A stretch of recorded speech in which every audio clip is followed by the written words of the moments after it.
In today's video, I'm going to teach you how to search for the Unsplash plugin in Figma. To get started, make sure you already have Figma open in Chrome and that you're looking at the main workspace. We'll be working from the top menu area, so take a second to orient yourself if needed. This short process is useful when you want to quickly find plugins that can help speed up your design workflow, especially when you need access to images directly inside Figma. Begin by looking at the top menu bar in Figma and finding the resources icon. This is the icon that looks like four small shapes grouped together. Once you spot it, click on it to open the resources panel.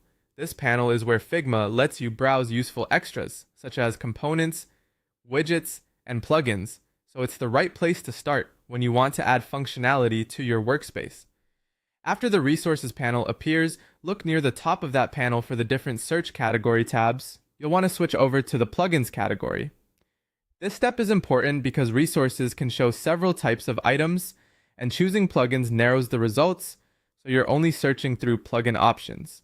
That makes the next step faster and helps avoid confusion if similar results appear in other categories. Once you're on the Plugins tab, move to the Search Input field. Click into the search bar and type Unsplash. As you enter the name, Figma should begin showing matching results related to that plugin. Be sure to spell it correctly so the most relevant result appears right away. If your results don't appear immediately, give it a moment or check that you're still in the Plugins category rather than another tab.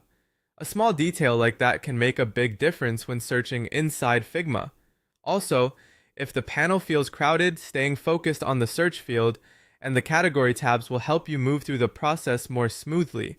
That's all you need to do to find Unsplash in Figma using the Resources menu. Once you've searched for it, you'll be ready for the next step in using the plugin inside your design workflow.